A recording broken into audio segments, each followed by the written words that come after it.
মতুয়া ভোটকে নিজেদের দিকে টানতে মরিয়া তৃণমূল কংগ্রেস। সোমবার তৃণমূল সুপ্রিম মমতা বন্দ্যোপাধ্যায়ের সভার বক্তব্যের পরতে পরতে উঠে আসে মতুয়াদের জন্য তিনি কী কী উন্নয়ন করেছেন, পাশাপাশি বনগাঁ লোকসভার জন্য তিনি যে যে কাজ করেছেন তার খতিয়ানও তুলে ধরেন সভামঞ্চ থেকে। বক্তব্যের অধিকাংশ সময় ধরেই উঠে আসে নাগরিকত্ব প্রসঙ্গ।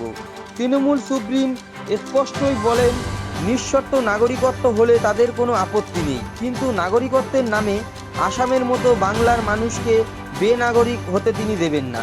পাশাপাশি বনগাঁ লোকসভার বিজেপি প্রার্থী তথা কেন্দ্রীয় প্রতিমন্ত্রী শান্তনু ঠাকুরের উদ্দেশ্যে তিনি বিভিন্ন অভিযোগ আনেন। মমতা বন্দ্যোপাধ্যায় বলেন, শান্তনু ঠাকুর নাগরিকত্বের নামে বিভিন্ন জায়গা থেকে টাকা তুলছে।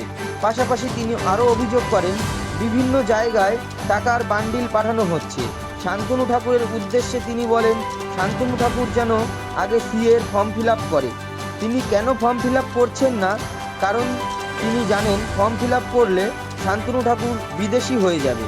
বনগাঁর তৃণমূল প্রার্থী বিশ্বজিৎ দাসের সমর্থনে এদিনের অভিযান সঙ্গের ময়দানে জনসভা থেকে মতুয়াদের মন পেতে মরিয়া মমতা বন্দ্যোপাধ্যায়। সভা শেষে মঞ্চের ওপর মতুয়া ভক্তদেরকে ডেকে নেন, পাশাপাশি মতুয়া নিশান উড়িয়ে ডঙ্কা কাশি বাজিয়ে তিনি মঞ্চের ওপরেই হরিনাম করেন। পাল্টা শান্তনু ঠাকুরের অভিযোগ, উনি যে হরিগুরুচাঁদ ঠাকুরের নামে বাজে মন্তব্য করেছিলেন তার জন্য ক্ষমা চান।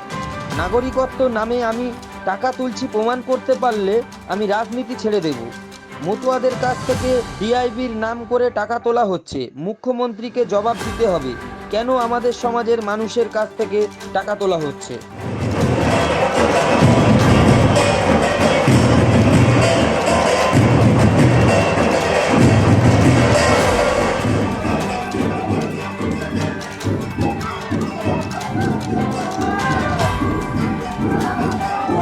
যদি এত ভালোবাসা, তাহলে কেন নিঃশর্ত দিচ্ছেন না অধিকার? কেন আপনি এম্পাওয়ারমেন্ট গ্রুপ করেছেন? কেন বলছেন ফর্ম ফিল আপ করে বাবা মায়ের সার্টিফিকেট বাংলাদেশ থেকে নিয়ে এসো? আমাকে যদি বলে তোমার বাবা মায়ের সার্টিফিকেট নিয়ে এসো, আমি জন্মদিনই জানি না তো সার্টিফিকেট কোথা থেকে নিয়ে আসবো? আজকে যদি আপনাকে বলে 50 বছর আগেকার সার্টিফিকেট নিয়ে আসুন, পারবেন নিয়ে আসতে? আপনাদের একটা কাজ করুন, আপনাদের যিনি বিজেপির প্রার্থী হয়েছে তাকে বলুন তুমি প্রথমে অ্যাপ্লাই করো। তুমি কেন অ্যাপ্লাই করছো না? কারণ বিদেশি হয়ে যাবে। নিজের বেলায় আটিসুটি, পরের বেলায় দাঁত কপাটি, তাই তো? নিজে করবে না, নিজে করলে বিদেশি হয়ে যাবে। তা আপনি কেন করবেন? কেউ জমা করেনি, দুজন বাইরের লোককে নিয়ে এসে সারা ভারতবর্ষে জমা করেছে। কেউ করেনি, তার কারণ যারা আইনটা জানে, যারা দেখেছে, তারা দেখেছে যে এরা কি ডেঞ্জারাস। তাই এনআরসি আমরা করতে দিচ্ছি না। কেন আমরা মানি না? নিঃশর্ত করলে করুক, আমার কোনো আপত্তি নেই। নিঃশর্ত অধিকার। আপনার কি করার দরকার? আগে নাগরিকত্ব রাজ্য সরকার দিত, জেলার ডিএমকে ইন্টারেস্ট করুন, ডিএমরা দিয়ে দেবে যখন যাকে প্রয়োজন মনে করবে। তারা কেন আপনি উল্টো নিয়ম করছেন? তাই মনে রাখবেন, এটা ভয়ঙ্কর চক্রান্ত।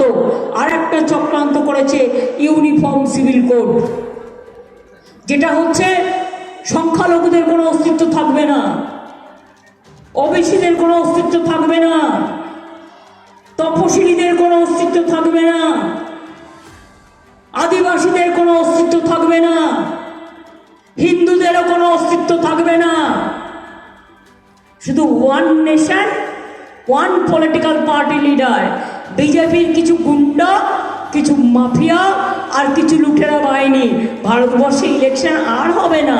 মোদি যদি আসে আর কোনোদিনও ভারতবর্ষে ইলেকশন হবে না। টাকার প্যাকেট কাকে কাকে দিয়েছে তার নজরও আমরা রাখছি, তার নজরও আমরা রাখছি। এদের টাকার অভাব নেই, গরিব লোককে টাকা দেয় না। 100 দিনের লোকেদের টাকা দিল না, কিন্তু 100 দিনের লোকেদের আমরা তো টাকা দিলাম। আমরা তো দিয়েছি। আর আগামী দিন আমরা কর্মশ্রী প্রকল্প বাংলা থেকে চালু করেছি। তার কারণ 50 দিনের কাজের গ্যারেন্টি আমাদের সরকার, আমাদের গ্যারেন্টি 100% গ্যারেন্টি, মোদির গ্যারেন্টি 420। আপনাদের এখানে যিনি প্রার্থী হয়েছেন সেন্ট্রাল মিনিস্টার ছিলেন, কি করেছেন আপনাদের জন্য? কিচ্ছু কাজ করেনি, শুধু ঘুরে বেরিয়েছে। আর নাগরিকত্ব দেবো বলে কোথাও কোথাও টাকাও তুলেছে।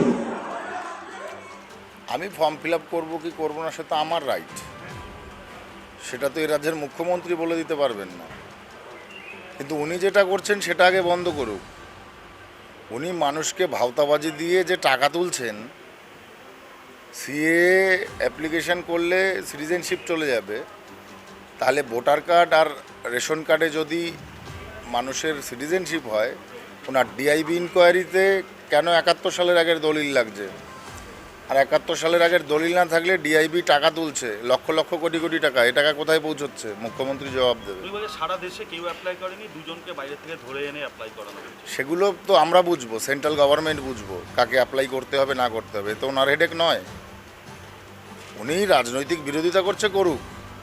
সেন্ট্রাল গভর্নমেন্টের রাইট যেটা সেটা সেন্ট্রাল গভর্নমেন্ট করবে। কিন্তু আমার কথা হচ্ছে উনি কেন ভাওতাবাজি দিয়ে টাকা তোলাচ্ছেন ডিআইবিদের মাধ্যমে? স্টপ করুক এগুলো ইমিডিয়েটলি। উনি আরো একটা বড় অভিযোগ করেছে যে নাগরিকত্বর নামে টাকা নেওয়া হচ্ছে। আমি তো উল্টে বলছি যে মমতা বন্দ্যোপাধ্যায় নিজে টাকা তুলছেন নাগরিকত্ব আছে বলে, ডিআইবির মাধ্যমে পাসপোর্ট ইনকোয়ারিতে টাকা তুলছেন। শুধু তাই নয়, ঠাকুরবাড়ির দেবত্র সম্পত্তি লিখিয়ে নেওয়া, ঠাকুরবাড়ির মতুয়া মহাসংঘের সম্পত্তি লিখিয়ে নেওয়া, সেটাতেও মুখ্যমন্ত্রীর হাত আছে। কেন দেবত্র সম্পত্তি টিএমসি আত্মসাৎ করতে চাইছে তার জবাব মুখ্যমন্ত্রী দেবে, কোর্টে জবাব দেবে আগামীতে। ডঙ্কা কাশি নিশান, ঢঙ্কা কাশি নিশান তো যে কেউ বাজাতে পারে, যে পারে সে তো বাজাবে, তাতে কি যায় আসে?